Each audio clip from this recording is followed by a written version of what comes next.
Isa sa mga pinakanatatanging boksingero ng Pilipinas.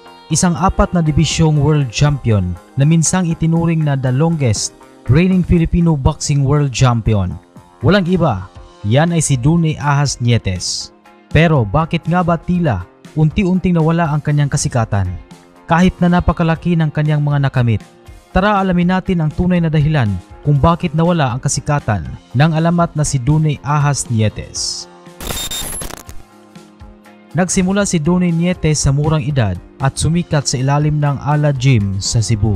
Hindi man siya ganoon katangkad o kasikat nung una. Pinatunayan niya ang kanyang galing sa pamamagitan ng disiplina, tiyaga at matalinong laban. Sa loob ng mahabang panahon nakilala siya bilang isang technical na boksingero. Hindi kasing explosive na mga knockout artist pero sobrang talino at hirap talunin. Taong 2007 nang masungkit niya ang WBO minimum weight title at dito nagsimula ang kanyang mahaba at makulay na karera bilang world champion. Habang lumilipas ang mga taon, sunod-sunod ang naging panalo ni Nietes. Umakyat siya sa light flyweight, flyweight at super flyweight divisions kung saan tinalo niya ang ilan sa mga pinakamagagaling na kalaban mula Mexico, Japan at iba pang bansa. Tinagurian siyang ahas dahil sa kanyang estilo, tahimik pero palaging nananalo. Sa katunayan, umabot ng higit 16 na taon ang kanyang pagiging world champion. Isang record na hindi basta-basta. Ito rin ang dahilan kung bakit maraming boxing experts ang nagsasabing dapat kasama si Nietes sa hanay ng mga Pinoy boxing legends, katabi ni Manny Pacquiao, Nonito Donaire at Jerry Peñalosa. Ngunit dumating ang punto na tila nawala ang liwanag ng kanyang pangalan. Unang dahilan, style of fighting. Hindi siya kilala bilang knockout artist tulad ni Pacquiao o Donaire.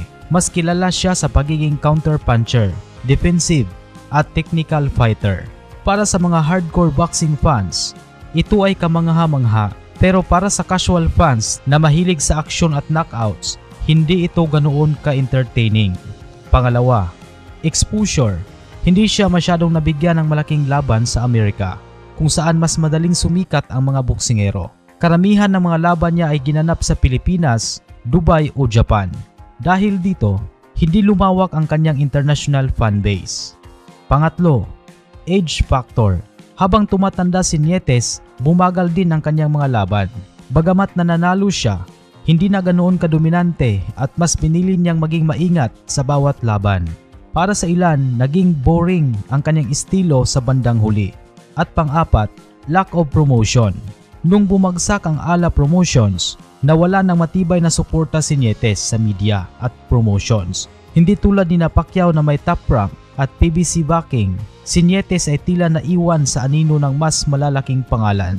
Matapos ang kanyang makasaysayang panalo kontra Kazuto Loka noong 2018 kung saan nakuha niya ang WBO Super Flyweight belt, nagpasya siyang magpahinga sa halip na depensahan agad ang titulo.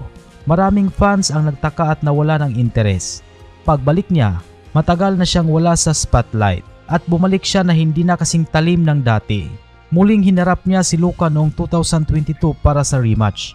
Ngunit dito, natalo siya via unanimous decision. Para sa iba, iyon ang sinyalis na nagwakas na ang kanyang golden years sa boxing. Hindi man siya na knockout, malinaw na bumaba ang kanyang performance kumpara sa prime years niya.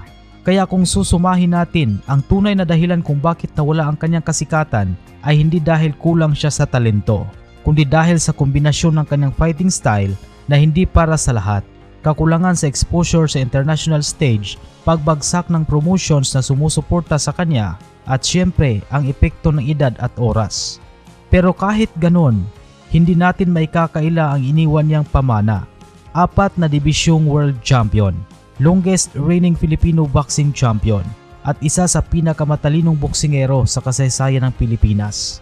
Si Donnie Ahas Nietes man ay hindi kasing sikat ni Pacquiao, pero sa mata ng mga tunay na boxing enthusiast, siya ay isa pa ring alamat na kailanman ay hindi mabubura sa kasaysayan. Kung isa kang fan ng boxing, hindi pwedeng hindi mo kilalanin ang husay at dedikasyon ni Donnie Nietes.